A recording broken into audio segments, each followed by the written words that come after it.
لي صدري ويسر لي أمري واحلل عقدة من لساني يفقهوا قولي اللهم انفعني بما علمتني وعلمني ما ينفعني وزدني علما رب زدني علما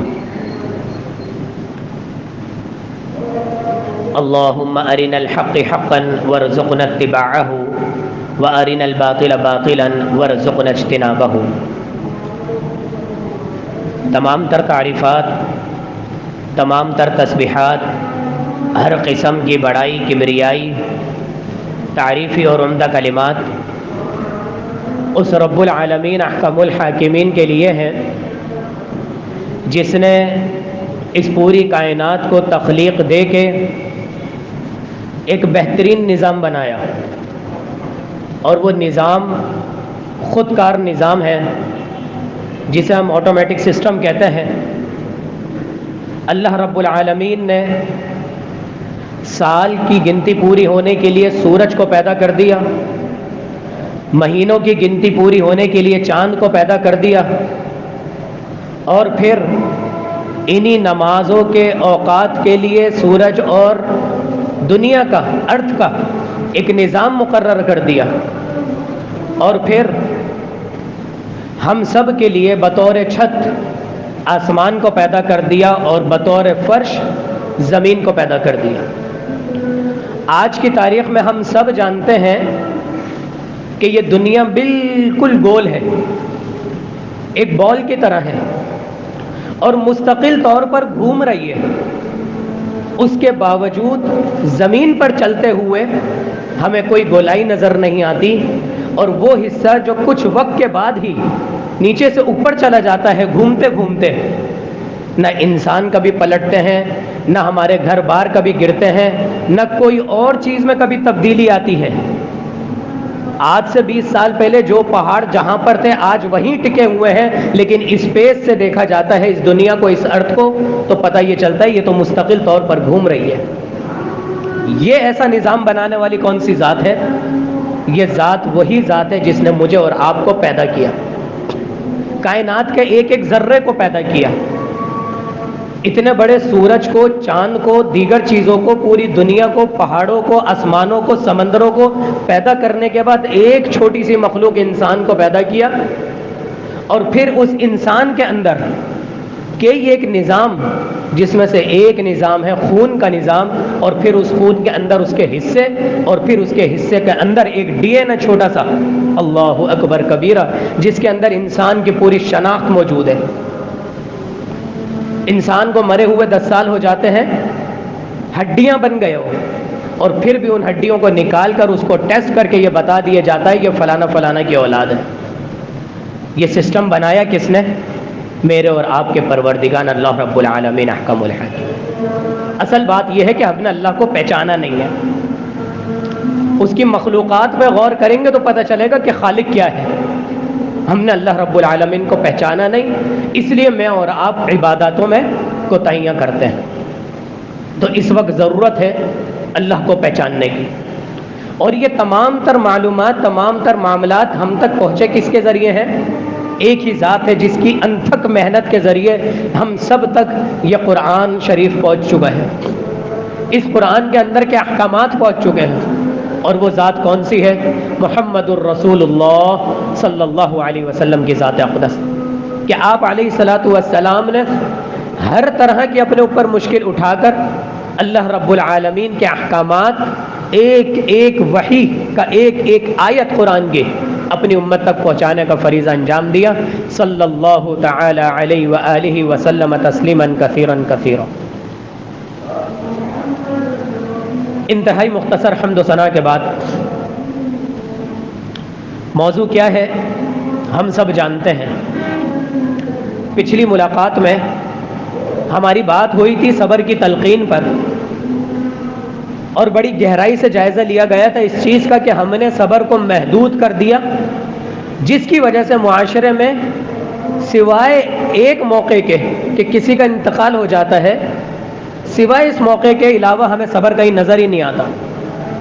اور پھر اس کی مثالیں سنی کہ صبر یہ چھوٹی سی چیز نہیں ہے، ہر موقع پر صبر چاہیے، اور سب سے پہلی جو اللہ رب العالمین نے ڈیمانڈ رکھی ہے پارہ نمبر 2 ہے اور سورہ بقرہ ہے، اس کی آیت نمبر 153 ہے، جس میں اللہ رب العالمین نے فرمایا کہ یا ایھا الذین آمنوا استعینوا بالصبر والصلاۃ، کہ اے ایمان والو کہ نماز سے اور صبر سے اللہ رب العالمین سے مدد طلب کرو۔ اور پھر ہم نے دیکھا حضرت خبیب رضی اللہ تعالیٰ عنہ کی نماز سے مدد طلب کرنے پر اللہ رب العالمین نے کیسے مدد کی، اور ام سلیم رضی اللہ تعالیٰ عنہ جن کے بچے کے انتقال کے بعد بھی انہوں نے کیا صبر کا مظاہرہ کیا اور کس طریقے سے انہوں نے اپنے شوہر کو ڈیل کیا۔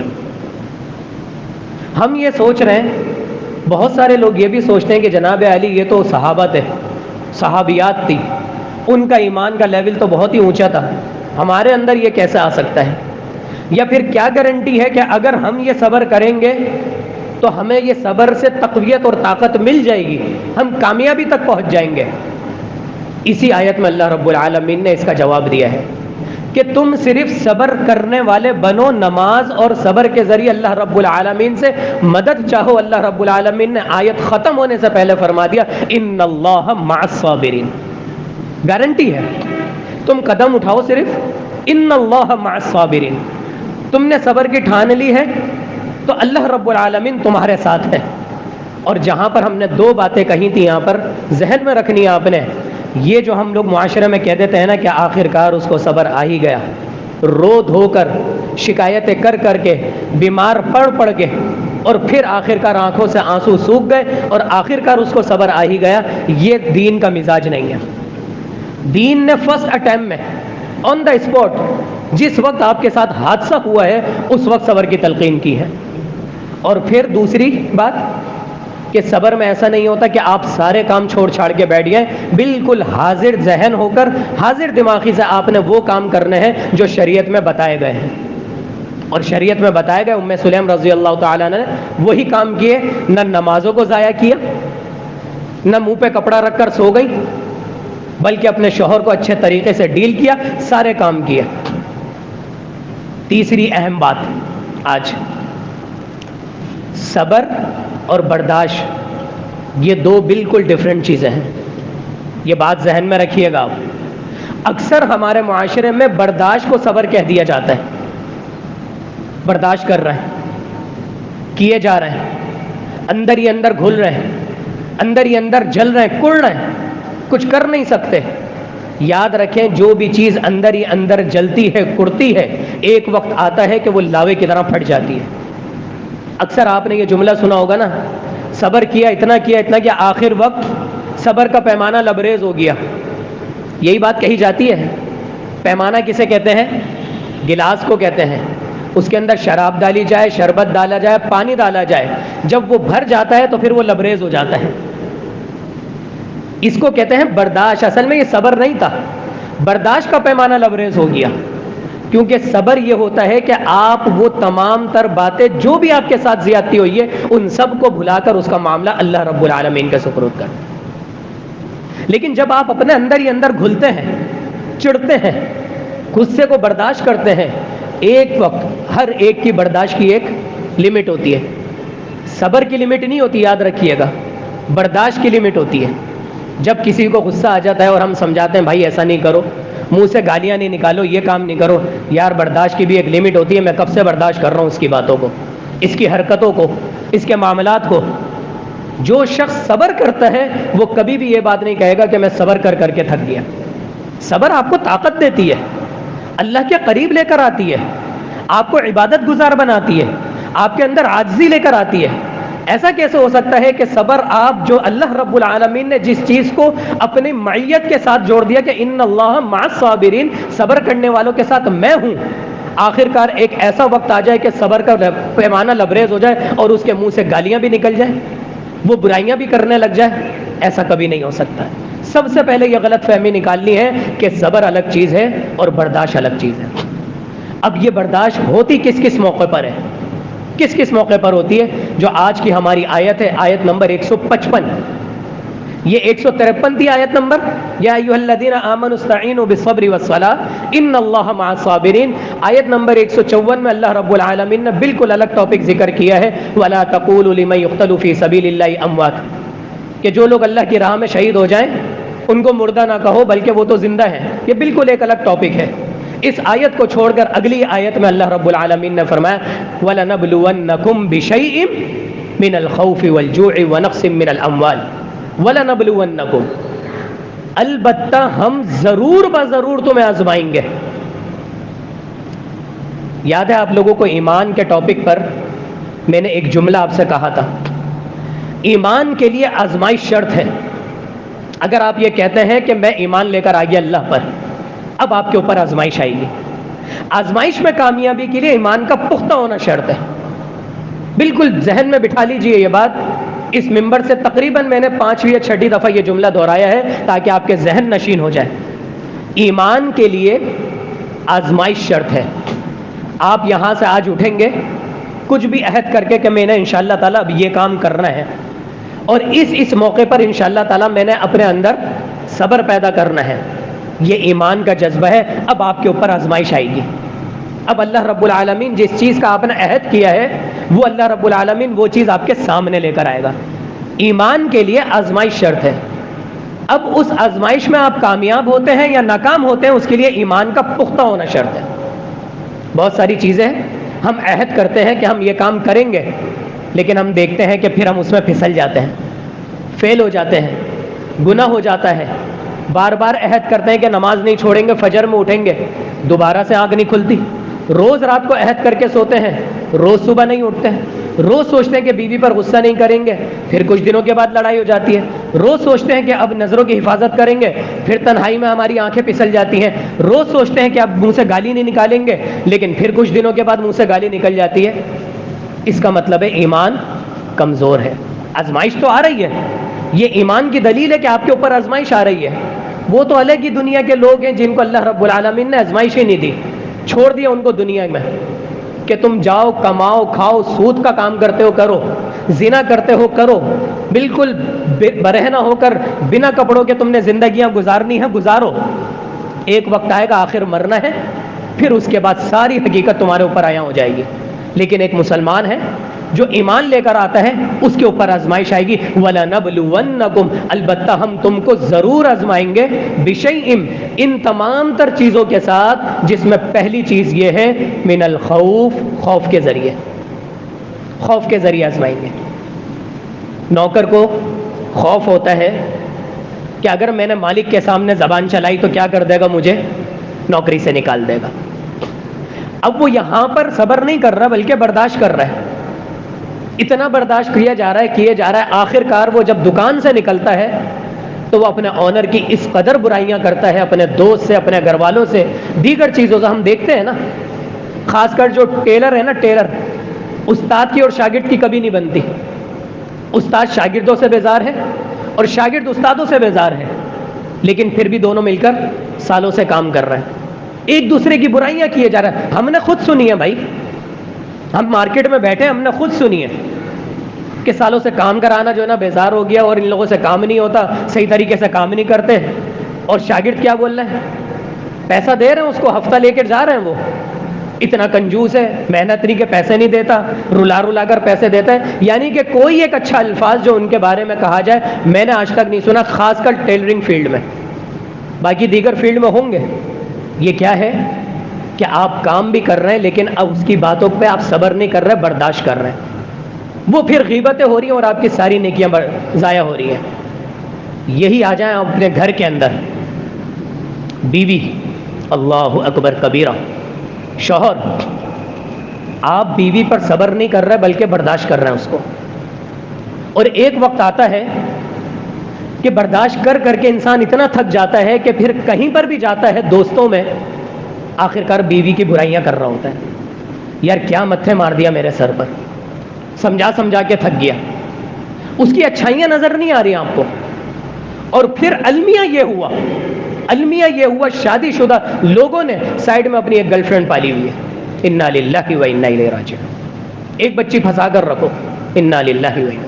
سوچ رہے ہوں گے آپ کیسے الفاظ استعمال کر رہے ہیں. یہ معاشرے کا المیہ ہے، بالکل موجودہ صورتحال ہے. میں جانتا ہوں ایسے لوگوں کو اور ان کی باتوں کو. تو پھر کہیں جا کر دماغ کھٹکا، یہ ہو کیا رہا ہے بھائی؟ وہ یہ ہو رہا ہے کہ اپنی بیوی کو برداشت نہیں کر رہے. جہاں تھوڑی سی لڑائی ہوئی کھٹک کر کے اس کو فون گھما دیا، 2 گھنٹے اس سے بات کی، اپنا دل ہلکا کر لیا۔ آپ کیا سمجھ رہے کہ دل ہلکا ہو گیا؟ نہیں میرے بھائی، یہ گناہ کبیرہ جو الٹے ہاتھ والے فرشتے نے لکھ لیا، اور پھر یہ زبان کا زنا ہو گیا، اور پھر یہ ذہن کا زنا ہو گیا، اور خدا نہ خواستہ آپ نے اس سے ملاقات کر لی، تو پھر یہ آپ کے نظروں کا، آپ کے ہاتھ کا، ہم یہ سمجھ رہے ہیں کہ زنا صرف وہی ہے جو ایک مخصوص کام ہوتا ہے۔ نہیں، آپ کسی بھی غیر محرم کے ساتھ کسی بھی طرح کا تعلق رکھ لیں، وہ آپ کے جسم کے اس حصے کا زنا ہے۔ نبی علیہ الصلوۃ والسلام نے 1400 سال پہلے فرما دیا کہ زنا یہ نہیں ہے کہ تم کسی کے ساتھ تنہائی میں وقت گزارو صرف، بلکہ کسی غیر محرم کو دیکھنا آنکھوں کا زنا ہے، کچھ غلط آوازیں سننا ہینڈ فری کے ذریعے یا دیگر چیزوں کے ذریعے، غلط فلموں کی آوازیں سننا، یہ کانوں کا زنا ہے، اور گندی بات، فحش کلام دوستوں سے کریں یا کسی اور لڑکی کے ساتھ کریں، یہ تمام کار زبان کا زنا ہے۔ انا للہ و انا الیہ راجعون۔ آج ہم نے سائیڈ میں دوسروں سے رابطے کر لیے، شادی شدہ افراد نے، 4 بچوں کے باپ نے، اور یہی معاملہ ہوا ہے کچھ خواتین کے ساتھ۔ بھائی کیسی آئیں ہمارے پاس سوالات کر دی ہیں کہ ہم صرف بات کرتے ہیں، یہ کوئی گناہ تو نہیں ہے قاری صاحب؟ انا للہ و انا الیہ۔ آپ نے سمجھا ہی نہیں ہے اصل میں معاملے کو۔ ضروری تھوڑی ہے کہ جس شوہر کے اندر برائیاں ہیں، جس شوہر کو آپ برداشت کر رہی ہیں، اس کے اندر صرف برائیاں ہیں۔ اس کی اچھائیوں کو دیکھیں پہلے، اور پھر اس کے بعد آپ فیصلہ کریں کہ آپ نے اچھائیوں اور برائیوں کے ساتھ صبر کے ساتھ گزارنا ہے، نہیں گزارنا، اور اگر واقعی نہیں گزار سکتے تو اس گناہ سے بہتر ہے کہ آپ کھلا لے لیجئے، کھلا لے لیجئے، علیحدہ ہو جائیے۔ اور یہ کوئی بہت برا کام نہیں ہے، صحابیات کو طلاق ہوئی ہے۔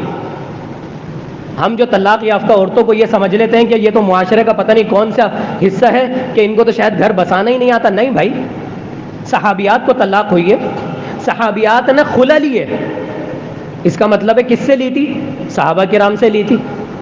تو صحابہ کرام میں بھی کچھ ایسی نیچر کے تھے جو بالکل برداشت کے قابل نہیں تھی، تو اللہ رب العالمین نے یہ راستہ نکال دیا کہ غلط چیز کا تمہیں راستے کی میں بالکل اجازت نہیں دیتا، اگر نہیں نباہ ہو رہا تو دونوں علیحدہ ہو جاؤ، تمہارے لیے ہم کہیں اور سیٹنگ کر دیں گے، تم کسی اور سے شادی کر لو، اور تم کسی اور سے شادی کر لو۔ جب تک میں اور آپ اپنی بیویوں پر اور بیویاں اپنے شوہر پر صبر سے کام نہیں لیں گے تو یقین کیجئے وہ بڑھتا رہے گا، ہمارے اندر ایک زوال پیدا ہوتا رہے گا، اور پھر آخرکار ہم دوسرا راستہ اختیار کریں گے، اور پھر یقیناً جب ہم دوسرا راستہ اختیار کریں گے تو اپنی بیوی کی، اپنے شوہر کی اچھائیاں تو بالکل نہیں کریں گے، غیبتیں کریں گے۔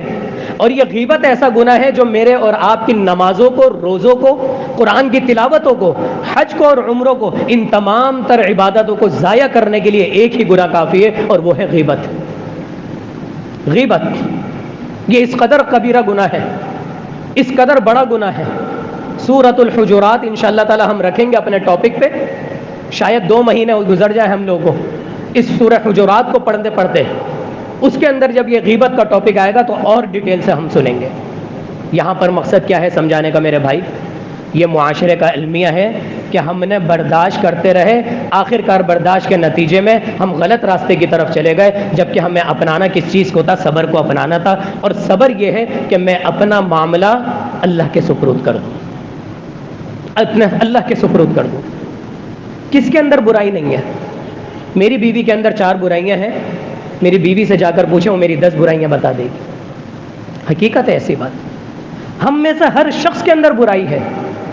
جب وہ ہمارے ساتھ گزارا کر رہی ہے تو پھر ہم کیوں دوسرے راستے تلاش کر رہے ہیں؟ میرے بچوں کی ماں ہے، وہ کھانا پکا کر دیتی ہے، کپڑے استری کر کے دیتی ہے، میرے بچوں کی تربیت کر رہی ہے، اگر زبان کی تھوڑی تیز بھی ہے کوئی بات نہیں، برداشت کر لیں۔ وہ بھی ہمارا غصہ برداشت کرتی ہیں، کتنے موقع پر ہم ان کے ساتھ زیادتیاں کر جاتے ہیں۔ یہاں میں بالکل دونوں کو ایک جیسا سمجھ رہا ہوں، نہ صرف عورتوں کی طرفداری کر رہا ہوں اور نہ صرف مردوں کی طرفداری کر رہا ہوں، دونوں کو یہ سمجھا رہا ہوں کہ دونوں اپنے اندر صبر پیدا کریں، اللہ کی رضا میں راضی رہیں، اور اگر واقعی نہیں ہوتے برداشت کے قابل، سدھار کر تھک گئے، سدھار کے تھک گئے تو پھر علیحدگی اختیار کر لیں، بجائے اس کے کہ ہم دوسرا راستہ اختیار کریں۔ 2 بچوں کی مائیں ہیں اور اپنے شادی سے پہلے کے کسی کزن کے ساتھ جاتی ہیں ڈیٹ پر، اور پھر وقت گزار کر آتی ہیں اور سمجھتی ہیں کہ میرا ذہن ہلکا ہو گیا۔ بہت بڑا گناہ ہے یہ۔ حافظ قرآن ہے وہ لڑکی جس کے بارے میں آپ کو بتا رہا ہوں، میرے دل میں ہے وہ، مجھے پتہ ہے کون ہے وہ، لیکن اس کے بارے میں جب جانا تو بڑی تکلیف ہوئی کہ قرآن پڑھ تو لیا لیکن سمجھا نہیں. مسلمان ہو تو گئے, اللہ کے احکامات کو نہیں سمجھا. نمازیں تو پڑھ رہے ہیں, نمازوں میں خشوع و خضوع نہیں ہے. رب کا ہونا تو مان رہے, رب کو مان رہے لیکن رب کی نہیں مان رہے. تو جس رب نے آپ کو میاں بیوی کے رشتے کے اندر ڈالا ہے, اسی رب نے کہا ہے کہ غیر محرم کی طرف آنکھ اٹھا کے بھی نہیں دیکھنا. تو اپنی بیویوں کے ساتھ گزارا کرنا سیکھیے, اور بیویوں کو بھی میں یہی کہوں گا کہ اپنے شوہروں کے ساتھ گزارا کرنا سیکھیے. صبر کے ساتھ گزارا کریں, اللہ رب العالمین پر چھوڑ دیجیے. دوسرا پہلو, جب بھی ہم کسی کو صبر کی تلقین کرتے ہیں تو ہم یقیناً اس کو دعا کی تلقین بھی کرتے ہیں. پریشانی میں کوئی آیا شخص کہ بڑا معاملہ خراب چل رہا ہے, گھر کی کوئی پریشانی ہو گئی, مال کی کوئی پریشانی ہو گئی, دیگر پریشانیاں ہو گئی, سب سے پہلے ہم کیا کہتے ہیں؟ اللہ سے دعا کرو, اللہ تعالیٰ انشاءاللہ تعالیٰ تمہاری اس چیز کو دور فرما دے گا. اس دعا کے اندر بھی مجھے صبر چاہیے. کیسے؟ آئیے مثال سے سمجھتے ہیں. اللہ رب العالمین نے تیز بارش برسا دی, گرمی کا موسم تھا, فصل سوکھ رہی تھی, اللہ رب العالمین نے بارش برسا دی. اب جو کھیت والا ہے, جو کسان ہے, وہ تو کہہ رہا ہے یا اللہ تو نے کیا بارش برسا دی, اور بارش برسا دے, میری فصل سیراب ہو جائے اور میں فصل کے اندر پھر کماؤں, خوب کماؤں, میرے لیے تو رحمت ہے. دوسری جگہ وہیں اسی گاؤں میں دوسری طرف ایک جھوپڑی والا ہے, وہ کہہ رہا ہے یا اللہ اس بارش کو روک دے, زیادہ بارش ہو گئی تو میرا تو آشیانہ بہہ جائے گا, سیلاب آ جائے گا, میری چھت اڑ جائے گی, میرے بیوی بچے بالکل بے یار و مددگار ہو جائیں گے, برتن بہہ جائیں گے, میرا گھر چلا جائے گا, یا اللہ بارش کو روک دے. ایک جگہ آم والا بولتا ہے زبردست بارش ہو گئی, اب آم کے ریٹ ڈبل ہو جائیں گے. اور وہیں پر دوسری طرف پیاز والا بولتا ہے یا اللہ بارش کو روک دے, پیاز گیلی ہو گئی تو میری بکری خراب ہو جائے گی. اللہ کس کی مانے گا؟ تھر کے صحراؤں میں بارش ہوتی ہے تو وہ لوگ دعائیں کرتے ہیں, یا اللہ تیرا شکر ہے کہ ہمارے پر پانی آ گیا, ہمارے کنووں میں, ہمارے دیگر بورنگ میں پانی سوکھ گیا تھا, اب یہ برمے کے ذریعے جو شہر والوں نے لگوا کے دیے ہمیں, ان برموں میں ہمارے پانی آ جائے گا. اور وہیں پر شہر والے کہہ رہے ہیں کہ یا اللہ بارش کو روک دے, یہاں پر گٹر ابل رہے ہیں, ہمارے کپڑے خراب ہو رہے ہیں, موٹر سائیکلوں کے ایکسیڈنٹ ہو رہے ہیں, سائن بورڈ گر رہے ہیں, پتاروں میں کرنٹ آ رہے ہیں, ہم لوگ نالوں میں گر رہے ہیں, یا اللہ تو بارش کو روک دے. اللہ کس کی مانے گا بتائیے؟ کبھی کبھی ہماری دعائیں قبول نہیں ہوتی مجموعی حکمت کے ذریعے. اللہ جانتا ہے اس بارش کا مجموعی فائدہ کس کو ہوگا. اگر بارش کے ہونے میں مجموعی فائدہ ہے تو اللہ رب العالمین بارش کو کرے گا, کبھی نہیں روکے گا, چاہے میں اور آپ سجدے میں گر کر دعائیں مانگتے رہیں. اور بارش کو روکنے میں مجموعی فائدہ ہے اور کوئی حکمت ہے اللہ رب العالمین کی, تو اللہ تعالیٰ بارش نہیں دے گا. اسی لیے 1400 سال پہلے نبی کریم صلی اللہ علیہ وسلم نے انسان کو صبر کی تلقین کرتے ہوئے کیا فرمایا کہ جب بھی انسان اللہ رب العالمین سے کوئی بھی دعا کرتا ہے, چاہے وہ بارش کی ہو, چاہے وہ مال کی ہو, یا اللہ مجھ پر خزانے کھول دے, پیسوں کی بارش کر دے. اس کا مطلب یہ تو نہیں ہے کہ پیسوں کی بارش ہو جائے گی, میرے لیے راستے بنا دے. اور اللہ جانتا ہے کہ اگر تمہارے پاس پیسہ آ گیا تو تم پھسل جاؤ گے, باغی بن جاؤ گے. اور ہم نے دیکھا ہے پردے والی عورتوں نے پیسہ آنے کے بعد, گاڑی آنے کے بعد پردہ اتار دیا. یار پردے سے پیسے کا کیا تعلق ہے؟ وہ دل میں نفاق ہوتا ہے. جب تک آپ کو موقع نہیں مل رہا اس گناہ کا, آپ نہیں کر رہے. جب آپ غریب تھے تو شادی کرو, شادی کرو, جیسے ہی پیسہ آ گیا وہ سادگی تو ہو گئی ایک سائڈ پہ, اور آپ کی شادیاں ہو گئیں بالکل بغاوت والی. یہ ہم نے لوگوں کو دیکھا ہے کہ بھائی گاڑی سے اتر رہے ہیں, آپ نے پردہ کیوں نہیں کیا؟ پہلے تو آپ بس میں آتی تھی پردہ کرتی تھی, بس جی قاری صاحب وہ تو اب جو بس گھر سے گاڑی میں بیٹھنا ہے اور گاڑی کے بعد پھر ہم نے جو ہے وہ ہال میں اتر جانا ہے, اب پردے کی کیا ضرورت ہے؟ انا للہ و دنیا کے سارے مرد اندھے ہو گئے کیا؟ راستے میں کوئی نہیں دیکھ رہا, اور جس شادی میں آپ جا رہے ہیں کہ وہاں پر کوئی نہیں دیکھ رہا. پردہ یہاں سے ہوتا ہے. جب عورت کو یہ خیال ہوگا نا کہ مجھ پر کسی کی نظر نہ پڑے, مجھ پر کسی کی نظر نہ پڑے, تو وہ کبھی بھی پردے کو پیچھے نہیں کرے گی. تو یہ پردہ بہت ایسی چیز ہے. تو مال اللہ رب العالمین کبھی کبھی کسی کو نہیں دیتا, کیوں؟ کیونکہ اس کے پیچھے حکمت ہوتی ہے کہ مال آنے کے بعد یہ انسان بغاوت پر نہ اتر جائے. اور میں دعائیں کر رہا ہوں اللہ رب العالمین سے, یا اللہ مجھے مال دے دے. یہ ہر چیز کا معاملہ ہے. اولاد کا معاملہ بھی یہی ہے. اولاد اگر اللہ تعالیٰ کسی کو نہیں دے رہا, اللہ جانتا ہے کہ اللہ کیوں نہیں دے رہا. 10 سال وظیفے کر رہے ہیں, اللہ اکبر. یہ بات بھی یہاں پر مجھے یاد آ گئی. جب ہم صبر نہیں کرتے تو ہم دوسرے راستے اختیار کرتے ہیں، ایسا ہی ہے. اسی طرح نیکیوں میں بھی ایک دوسرا راستہ ہے جو سنت سے ثابت نہیں ہے، اور وہ کیا ہے؟ قاری صاحب تہجد میں دعائیں کر کر کے تھک گئے، کوئی وظیفہ بتا دیجئے. اب یہ دکانیں کھل گئی مولویوں کی، ایک ہے علماء حق اور ایک ہے علماء سو. علماء سو کی دکانیں کھل گئی. 40 دن اتنی یہ والی نماز کے بعد 111 مرتبہ یہ والا وظیفہ کر لو، ساری پریشانیاں دور ہو جائیں گی. انا للہ و انا الیہ راجعون. نبی کریم صلی اللہ علیہ وسلم کی زندگی اٹھا کر دیکھیں، کون سا ایسا سال اور کون سا ایسا مہینہ ہے جو نبی صلی اللہ علیہ وسلم پر کوئی مشکل نہیں آئی. آپ کو نہیں پتا تھا یہ وظیفہ، آپ پر تو ڈائریکٹ وہی آ رہی تھی. تو ہوا کیا کہ ہم نے غلط راستہ اپنایا اور ایسے ایسے وظیفے بتا دیے ان لوگوں نے جو نہ قرآن سے ثابت ہیں نہ کسی حدیث سے ثابت ہیں، اور بس اتنی مرتبہ اس دن کو خاص کر کے یہ وظیفہ پڑھ لو، سارے مسئلے حل ہو جائیں گے. وہ مسئلے حل ہو ہی نہیں رہے، کیونکہ اللہ جانتا ہے کہ میں نے اگر تمہارا مسئلہ یہ حل کر دیا تو تم بغاوت پر اتر جاؤ گے. مال اور اولاد دونوں فتنہ ہیں، دونوں آزمائش ہیں. ان کے ہونے میں بھی انسان کی آزمائش ہے، ان کے نہ ہونے میں بھی انسان کے ایمان کی آزمائش ہے کہ وہ اللہ رب العالمین پر کتنا صبر کرتے ہیں. اب آ جاتے ہیں اپنی اس بات پر جو دعا کی میں نے بات بتائی آپ. جب آپ اللہ رب العالمین سے دعا کرتے ہیں اور آپ کی دعا کو قبولیت نہیں ہوتی، آپ کی دعا کو قبول نہیں ہوتی، تو نبی کریم صلی اللہ علیہ وسلم نے فرمایا، یہ حدیث ہے الادب المفرد، امام بخاری نے لکھی ہے. ہم سمجھتے ہیں کہ امام بخاری نے بس یہ صحیح بخاری لکھی ہے، نہیں، ان کی اور بھی کئی کتابیں ہیں، جس کے اندر ایک کتاب ہے الادب المفرد، اس کی حدیث نمبر 710. نبی کریم صلی اللہ علیہ وسلم نے فرمایا کہ جب انسان اللہ رب العالمین سے کوئی دعا کرتا ہے تو اللہ رب العالمین 3 صورتوں میں سے ایک صورت میں دعا قبول کرتا ہے، 3 صورتوں میں سے. اور یہ کب ہوگا؟ جب آپ اللہ سے شکایتیں نہیں کریں گے، جناب علی دعائیں کر کر کے تھک گئے، اللہ تو ہماری سنتا ہی نہیں ہے. یہ تو کفریہ جملیہ، کفریہ جملے ہیں یہ.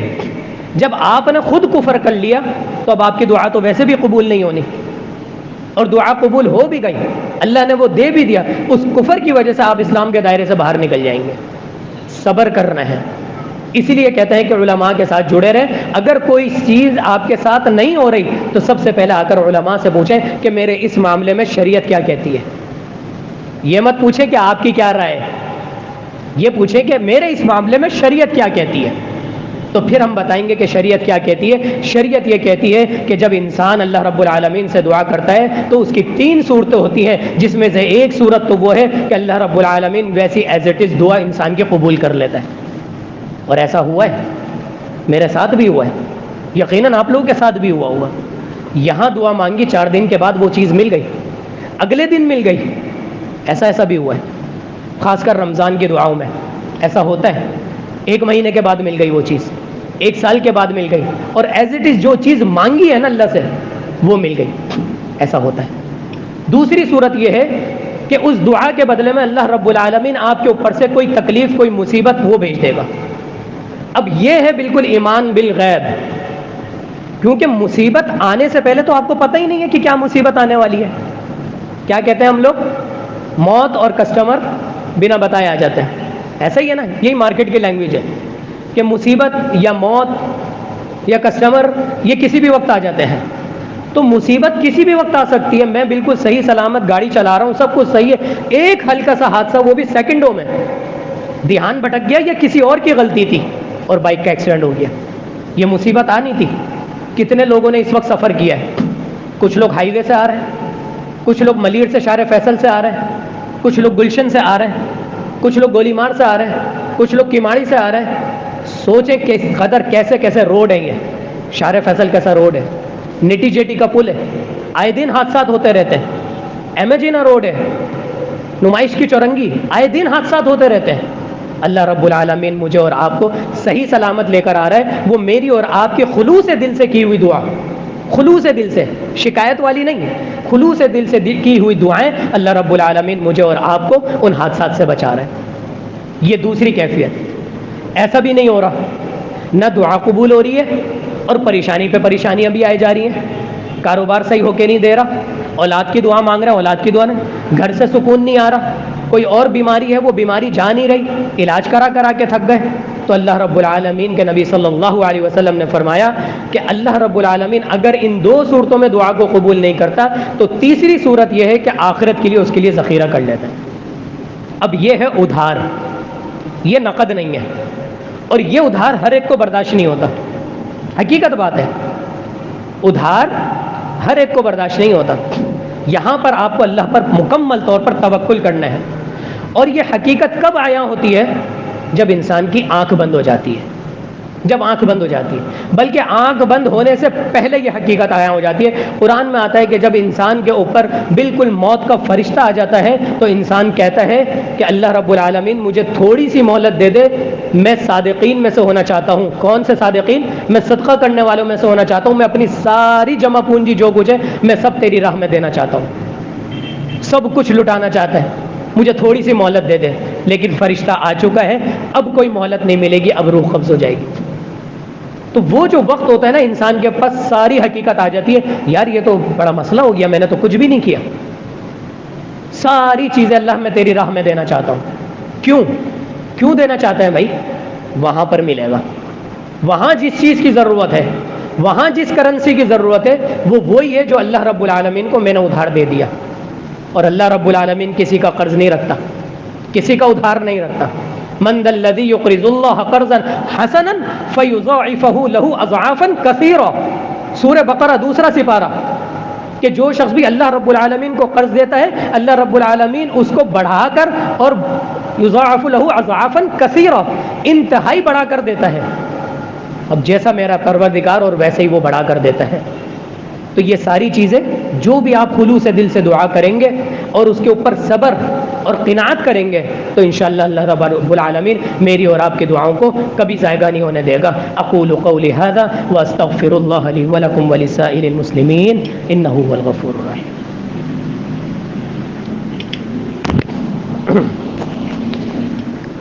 نحمدہ ونصلی علی رسولہ الکریم، اما بعد۔ میرے بھائی، میرے عزیز، میرے محترم، سورہ بقرہ کی آیت نمبر 155 کا یہ صرف شروع کا حصہ تھا۔ وَلَنَبْلُوَنَّكُمْ بِشَيْءٍ مِّنَ الْخَوْفِ، خوف، جب انسان کو کسی چیز کا خوف ہوتا ہے تو پھر اس کے اوپر آزمائش آتی ہے، اور اس آزمائش میں اس نے برداشت نہیں کرنا بلکہ کیا کرنا ہے؟ صبر کرنا ہے۔ آج سے میں اور آپ یہ تہیہ کر لیں کہ جو کچھ میرے ساتھ میری زندگی میں ہو رہا ہے اللہ رب العالمین کی مرضی سے ہو رہا ہے۔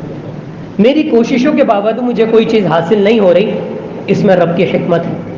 میں دعائیں کر رہا ہوں، بارش کی بارش نہیں ہو رہی، اللہ رب العالمین جانتا ہے کیوں نہیں۔ بارش ہو رہی ہے، میں رکنے کی دعائیں کر رہا ہوں، کیوں نہیں رک رہی؟ اللہ رب العالمین زیادہ بہتر جانتا ہے کہ اس کی کون سی مخلوق کو زیادہ بارش کی ضرورت ہے۔ میں مال مانگ رہا ہوں، مجھ پہ پاس مال نہیں آ رہا، وافر مقدار میں نہیں آ رہا۔ مال تو ہے سب کے پاس، وافر مقدار میں نہیں ہے، جیسا ہم چاہتے ہیں ویسا نہیں ہے۔ کیوں نہیں آ رہا؟ اس کے پیچھے بھی حکمت ہے۔ اولاد میں چاہتا ہوں لیکن نہیں دے رہا اللہ رب العالمین، اللہ جانتا ہے کیوں نہیں دے رہا۔ میرے اوپر کوئی بیماری آ گئی، اس بیماری سے مجھے بھی پریشانی ہو رہی ہے، میرے گھر والوں کو بھی ہو رہی ہے، لیکن اگر میں اس میں صبر کروں گا تو ایک ایک، اللہ رب العالمین کے نبی صلی اللہ علیہ وسلم نے فرمایا کہ ایک مومن پر جب بھی کوئی مصیبت آتی ہے اس سے اس کا گناہ دھلتا ہے۔ مصیبت، ہم سمجھتے ہیں کہ مصیبت بہت بڑی ہے، آگے نبی صلی اللہ علیہ وسلم نے فرمایا کہ اگر اس کے پیر میں کوئی کانٹا بھی چبھتا ہے نا، کوئی کانٹا چبھ گیا، یوں کر کے نکال لیا بس، لیکن اگر آپ نے اس پر صبر کر لیا تو اللہ رب العالمین آپ کے گناہ دھل دے گا، گناہ صاف کر دے گا۔ لیکن وہی آپ نے دوسرے کو گالی دے دی، سالہ ان لوگوں کو تمیز نہیں ہے، راستے میں یہ چیز کھڑی کر دی، راستے میں وہ چیز کھڑی، ہم گالیاں دے دیتے ہیں، برا بھلا کہہ دیتے ہیں، سمجھا دیں کسی کو کہ آپ نے یہ کام کیا، اس سے دوسروں کو تکلیف ہو رہی ہے، یہ تو اصلاحی پہلو ہے۔ ہم بولتے ہوئے گزر جاتے ہیں، کوئی کٹنگ مار کر چلے جاتا ہے رکشے والا، اس کو گالیاں دیتے ہوئے چلے جاتے ہیں، ایسا ہی ہوتا ہے نا۔ زیادہ تر ادھیڑ عمر جو لوگ ہیں، جو 50 یا 40 سے کراس کر چکے ہیں، اکثر ٹریفک کے معاملے میں وہ نوجوان لڑکوں کو گالیاں دے رہے ہوتے ہیں۔ ان سالوں کو عادت نہیں ہے، ان لوگوں کو ابھی تمیز نہیں ہے، ابھی ایکسیڈنٹ ہو جائے گا تو دماغ ٹھکانے پر آ جائے گا۔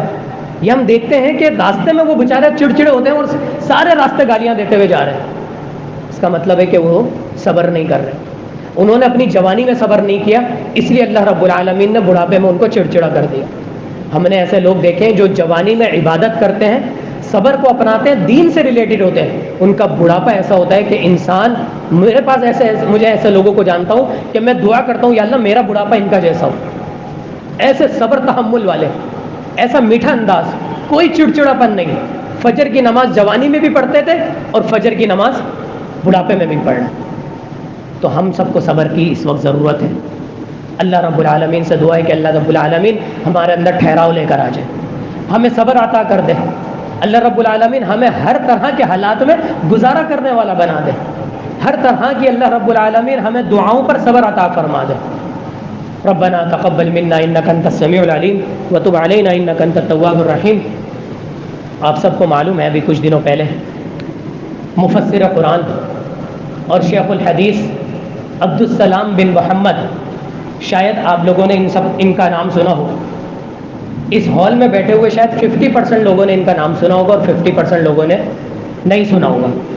جو لوگ قرآن کو ترجمہ تفسیر کے ساتھ پڑھتے ہیں، جو کہ ہم سب پر ضروری ہے، ان سب نے کہیں نہ کہیں عبدالسلام بن محمد صاحب کا نام سنا ہوگا۔ اور ہم یہ سمجھتے ہیں جنہوں نے یہ کتابیں لکھی یہ پتہ نہیں یار کون سی صدی کے لوگ تھے، بھائی یہ اسی صدی کے لوگ ہیں خاص کر۔ اور جب سے میں نے یہ تفسیر پڑھی ہے، اس تفسیر کو میں نے پہلے نمبر پر رکھا ہے، اس تفسیر کو میں نے پہلے نمبر پر رکھا ہے۔ اور یہ بات میں ایسے ہی نہیں کہہ رہا کہ آج ان کا انتقال ہو گیا تو میں یہ بات کہہ رہا ہوں۔ 1 سال پہلے جن لوگوں نے مجھ سے پوچھا کہ قاری صاحب ہم کون سی تفسیر پڑھیں، وہ لوگ اس بات کو بخوبی جانتے ہیں میں نے پہلے نمبر پر اس تفسیر کا ان کو کہا۔ کیوں کہا؟ کیا وجہ ہے؟ میری کوئی رشتہ داری ہے؟ نہیں، میں تو آج تک ان سے ملا بھی نہیں۔ اس کی وجہ یہ ہے کہ یہ واحد وہ تفسیر ہے اب تک جس کے اندر ایک بھی ضعیف حدیث نہیں ہے۔ بہت سارے ائمہ نے تفاسیر لکھی واقعات کو مکمل کرنے کے لیے، اس کے اندر دلچسپی مرچ مسالہ ڈالنے کے لیے یا بات کو مکمل کرنے کے لیے کچھ چیزیں انہوں نے بائبل سے لے لی، کچھ چیزیں تورات اور انجیل سے لے لی، کچھ چیزیں ایسی تاریخ کی کتابوں سے لے لی، کچھ چیزیں ضعیف حدیث سے لے لی۔ ان چیزوں کو کر کے انہوں نے اپنے واقعات کو مکمل کیا، حضرت آدم کا واقعہ، شیطان ابلیس کا واقعہ، نبی صلی اللہ علیہ وسلم کا کوئی اور واقعہ۔ لیکن انہوں نے اگر ضعیف حدیث میں کوئی بات تھی اور صحیح سند سے وہ چیز نہیں مل رہی تھی، انہوں نے اس کو اس چیز میں ذکر ہی نہیں کیا۔ پوری تفسیر قرآن کی 6236 آیتیں اور اس کے اندر مکمل 4 جلدیں اتنی موٹی موٹی، تمام کی تمام انہوں نے تفسیر بیان کی ہے صحیح احادیث کی روشنی۔ آپ کو کوئی ایک ضعیف حدیث نہیں ملے گی، جو بات ہے صحیح حدیث سے جو چیز ثابت ہے وہ لکھ دی، جو چیز ثابت نہیں ہے اس پر معذرت کر لی۔ یہ اس لیے میں ریفر کرتا ہوں، اور آگے اللہ تعالیٰ سے دعا ہے کہ میں ان کی اس تصنیف کو، ان کی اس رائٹنگ کو میں ویڈیو کی صورت میں انشاءاللہ تعالیٰ کنورٹ کرنے کا میرا ارادہ ہے۔ اللہ تعالیٰ سے دعا ہے کہ اللہ تعالیٰ مجھے استقامت دے، ایمان اور صحت کے ساتھ مجھے زندہ رکھے اور مجھ سے یہ دین کا کام لے لے۔ آج ہم انشاءاللہ تعالیٰ ان کی نماز جنازہ نماز کے بعد پڑھیں گے۔ نماز جنازہ مسلمان کا، مومن کا حق ہے، اور ہم اس نیت سے دعا کریں گے کہ اللہ تعالیٰ ہماری بھی بخشش کر دے، ہمیں بھی ایسا نیک بنا دے کہ جن لوگوں کو ہم جانتے بھی نہ ہوں وہ لوگ بھی ہمارے حق میں دعا کر رہے ہیں۔ یہ مجھے نہیں جانتے تھے، میں ان کو جانتا ہوں، یہ مجھے نہیں جانتے تھے، لیکن آج میں ان کے لیے اپنے دل سے دعائیں کروں گا۔ کیوں؟ کیونکہ ان کی اس خدمت کی وجہ سے۔ اسی لیے میں چاہتا ہوں کہ میں بھی دین کی کوئی ایسی خدمت کر جاؤں کہ جن لوگوں نے صرف آواز سنی ہو یا صرف انہوں نے نام سنا ہو، کم سے کم میرے مرنے کے بعد وہ میرے لیے دعا کریں۔ ربنا تقبل منا انک انت السمیع العلیم۔